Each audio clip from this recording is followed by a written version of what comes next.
എണ്ണയിലേക്ക് നമ്മൾ അരിഞ്ഞ് വെച്ചിട്ടുള്ള തേങ്ങയും മറ്റു സാധനങ്ങളും നമ്മൾ ഇതിനകത്തേക്ക് ചേർത്ത് കൊടുക്കാം. ഇതിൽ നിന്ന് കുറച്ച് കിട്ടും കേട്ടോ. ഇതൊന്ന് വഴണ്ട് വരട്ടെ.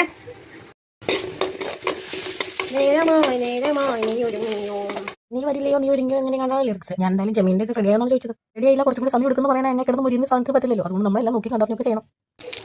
നമ്മൾ അരി വെച്ചിട്ടുള്ള ഉള്ളിലേക്ക് കൊടുക്കാം. നമ്മൾ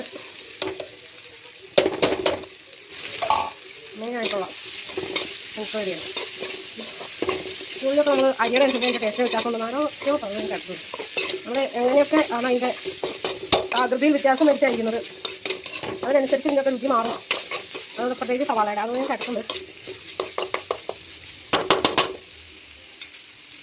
ഞാൻ അടുക്കള കയറി ഇടയ്ക്കിടയ്ക്ക് ഇങ്ങനെ ചട്ടിച്ച് മുട്ടും തട്ടിക്കൊണ്ടൊക്കെ ഇരിക്കും. എന്താണെന്നില്ല, അല്ലെങ്കിൽ എനിക്ക് സമാധാനം കിട്ടില്ല. അങ്ങനെ ഉണക്കമുളകും സവാളയും നമ്മുടെ വെളുത്തുള്ളിയും ഇഞ്ചിയും തേങ്ങാക്കൊത്തും കറിവേപ്പിലൊക്കെ കൂടി വഴണ്ട് വന്നപ്പോൾ കുറച്ച് വെള്ളം കൂടി അതിനകത്തേക്ക് ഒഴിച്ചു കൊടുത്തു. നമുക്ക് ഇച്ചിരി തിക്കായിട്ടുള്ള ഗ്രേവി ആയിട്ട് ഉണ്ടാക്കിയെടുക്കാം. നമ്മുടെ സവാള ഒന്ന് ചെറുതായിട്ട് വാടിയിട്ടുണ്ടായിരുന്നു. ഇത് കുറച്ചും കൂടി വാടി വരാൻ വേണ്ടിയിട്ട് നമുക്ക് കുറച്ചധികം നേരം വെയിറ്റ് ചെയ്യേണ്ടതുണ്ട്. അപ്പോൾ ഫുൾ ഫ്ലെയിമിലിട്ടിട്ട് നമ്മൾ മൂട്ടി വെക്കാതെ ഇങ്ങനെ ഒന്ന് വേവിച്ചിങ്ങനെ കൊടുക്കണം. ഇതൊക്കെ ഇങ്ങനെ തന്നെയാണ് ഉണ്ടാക്കേണ്ടതെന്നും ശരിക്കും എനിക്കറിയില്ല. പിന്നെ നമ്മൾ എങ്ങനെ ഉണ്ടാക്കുന്നു, നമുക്ക് എന്താണ് രുചി, അതാണ് അതിൻ്റെ റെസിപ്പി എന്നാണ് ഞാനിപ്പോൾ കണ്ടുപിടിച്ചേക്കുന്നത്. ഞാൻ എന്ന് വെച്ചാൽ എല്ലാത്തിനും അങ്ങനെയല്ല, അല്ലാത്ത സംഭവങ്ങളും ഉണ്ട്. നമുക്കറിയില്ലാത്ത നമ്മൾ അങ്ങനെ എന്തെങ്കിലും പറഞ്ഞാൽ അംഗീകരിക്കണമല്ലോ. നമ്മൾ ചെമ്മീൻ വറ്റ ചെമ്മീൻ കൊടുക്കാം. ഓക്കെ, അപ്പോൾ ഇത് വെള്ളമൊക്കെ ഒന്ന് വറ്റി എണ്ണയൊക്കെ ഇങ്ങനെ തെളിഞ്ഞ് വന്നു തുടങ്ങി. അപ്പോൾ നമുക്ക് ഇതൊക്കെ ഒന്ന് തിക്കി ഇങ്ങനെ സൈഡിലോട്ട് കൊടുക്കാം. അത് കഴിഞ്ഞിട്ട് നമ്മുടെ എണ്ണ കുറച്ചിങ്ങനെ നടുക്കിലോട്ട് ഇറങ്ങി വരുന്ന ടൈം ആകുമ്പോഴത്തേക്കും അതൊന്ന് സൈഡിലേക്ക് മൊത്തം നീക്കി വെക്കാം. പിന്നെ നമുക്ക് കുറച്ച് ലേശം മുളക് പൊടിയിലേക്ക് ഇട്ട് കൊടുക്കാം. പിന്നെ കുറച്ച് മഞ്ഞപ്പൊടിയും കൂടി ഇട്ട് കൊടുക്കാം. പിന്നെ നമ്മുടെ ഫിഷ് ഫ്രൈഡ് ഒരു കുഞ്ഞു മസാല ഉണ്ടായിരുന്നു, അപ്പോൾ അതും കൂടി അങ്ങോട്ട് ഇട്ട് കൊടുത്തു. ഇനി ഇതെല്ലാം കൂടി കത്ത് പിടിച്ച് കരിഞ്ഞ് പണ്ടാരങ്ങളെക്കാളും നമുക്ക് ഇതൊക്കെ ഒന്ന് ഇളക്കി യോജിപ്പിക്കണം. അങ്ങനെ നമ്മൾ ഇതെല്ലാം ഇളക്കി യോജിപ്പിക്കുകയാണ്. കുരുമുളക് പൊടി മിസ്സിംഗ് ആണ്, അതും കൂടി ഉണ്ടെങ്കിൽ എല്ലാം ഇട്ട് കൊടുക്കാം. ഇവിടുത്തെ കുരുമുളക് പൊടി തീർന്നായിരുന്നു, അതുകൊണ്ട് അതിട്ടില്ല, ബാക്കിയെല്ലാം ഇട്ടു. ഇനി മൊത്തം കൂടി ഒന്ന് നമുക്ക് മിക്സ് ചെയ്തെടുക്കാം.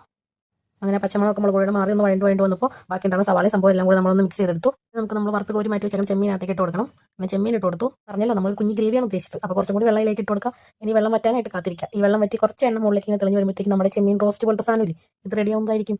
ഇതെല്ലാം കൂടി ഒന്നും കൂടി കൈവിടാതെ ഇളക്കി നന്നായി ഇളക്കി അങ്ങ് യോജിപ്പിച്ച് വയ്ക്കുക. നല്ലപോലെ തിള വരും. അങ്ങനെ നല്ല പോലെ തിളച്ച് കൃത്യമായിട്ട് ഒരുവിധം വറ്റി വരേണ്ട പോലത്തെ ഒരു അവസ്ഥയിലേക്ക് വരും, അതായത് കുറുകിയ ഒരു പാകത്തിലേക്ക് വരും. വേണമെങ്കിൽ നമുക്ക് കുറച്ചുകൂടി ഇങ്ങനെ കുറുക്കിയെടുക്കാം. അങ്ങനെ കുറുകി നല്ലൊരു പാകമായിട്ട് വന്നിട്ടുണ്ട്. നമുക്ക് ഇനി ഒത്തിരി കുറുക്കണ്ട, ഈ ഒരു അളവാണ് നമുക്ക് വേണ്ടത്. നമുക്ക് ചോറിനൊക്കെ കറിയൊക്കെ ആയിട്ട് ഉപയോഗിക്കാൻ പറ്റും. കാരണം ഇച്ചിരി ചെമ്മീനല്ലേ ഉണ്ടായിരുന്നുള്ളൂ. അപ്പോൾ ഇത് ഞാൻ കുറച്ചിങ്ങനെ ഡെക്കറേഷന് വേണ്ടിയിട്ട് 2 കണ്ണും ഒരു വായൊക്കെ വെച്ചെടുത്തു തേങ്ങയുടെ പീസും കൊണ്ട്. അങ്ങനെ നമ്മൾ ചെമ്മീൻ റോസ്റ്റ് നോക്കണം. അങ്ങനെ ഒരെണ്ണം കൊടുത്ത് ഞാൻ നോക്കി ഞാൻ ഉണ്ടാക്കിക്കൊണ്ട് പറയില്ല, എനിക്ക് ഇഷ്ടപ്പെട്ടു. നല്ല ടേസ്റ്റ് ഉണ്ടായിരുന്നു. ഇച്ചിരി എരിവ് കൊള്ളാന്ന് വെച്ചാൽ ബാക്കിയെല്ലാം സൂപ്പറായിരുന്നു. അത്രേ ഉള്ളൂ. ബൈ.